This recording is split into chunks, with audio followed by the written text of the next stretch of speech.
let's talk about The Wire. Obviously over here, it was big. All 5 seasons got a lot of play. We was unhappy when it finished. The word is that you've got some connection with The Wire. Tell us just how real The Wire was and what your connection with it was. If you say that you're the hardest, I want a real interview, then sit down with the hardest. Wash, wash, wash.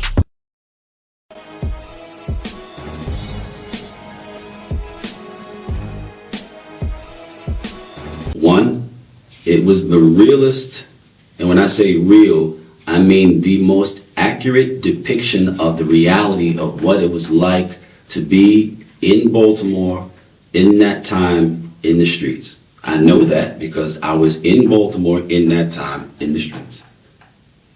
I was there. Yeah. My connection with it, it's my Uncle Little Melvin's story. It's his life story. The cop who made it, Ed Burns, and David Simon, the investigative reporter from The Sun, covered the crime beat in Baltimore. They're the ones who made it. Little backstory, they're the ones who made The Corner. You familiar with The Corner? Yeah. Okay.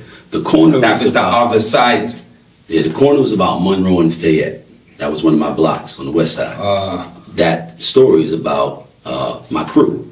And the little boy, he was a little boy then, his mother used to work for one of my lieutenants, the guy pictured in there, New York G. You read about all this in my autobiography.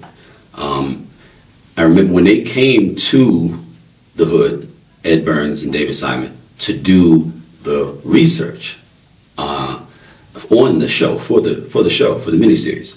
And New York G called me. New York G was bringing me about $25,000 a day off that block.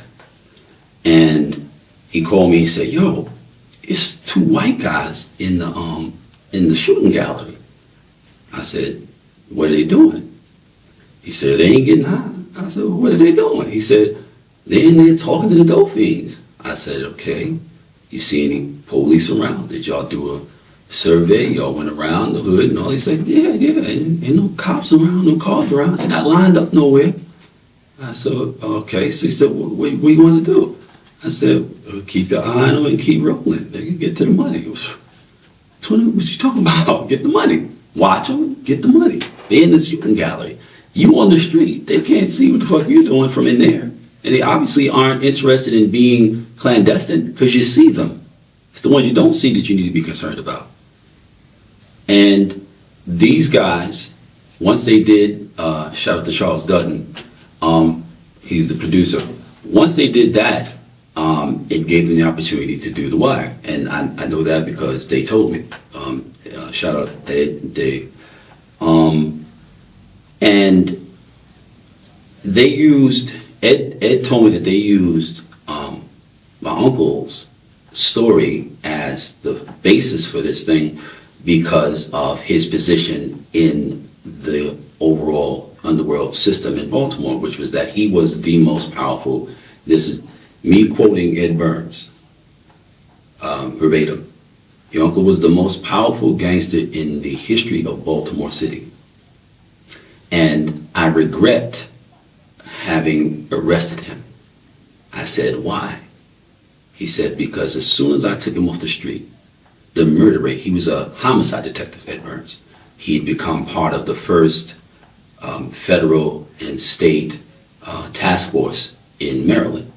And that's how he got on to, the existence of this Kaiser Soze-like all-powerful black gangster that nobody would say his name. Even in the tapes, they wouldn't say his name. They'd be like, black, him, he, the guy, right? He said, man, when I moved him from the streets, man, the homicide rate went through the roof. He was the control.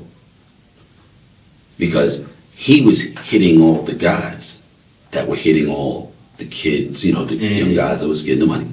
So if he said nothing's happening, then the bosses would all hold their material and then the streets would be dry. So he'd hit the narcotics on the street like a light switch. It's on, it's off, it's on, it's off. To put into context his influence, his degree of influence. When Martin Luther King was killed, Baltimore was one of the cities that rioted. And the police tried to quell the riots, didn't work. The police, they brought in the National Guard, right? And still, the people just kept rioting. So someone said, hey, I know somebody we should go talk to who might be able to help us. So they came and they went to see him, and they asked him, could you help us stop this riot? And he was like, sure, I'll do what I can. So they had the major of the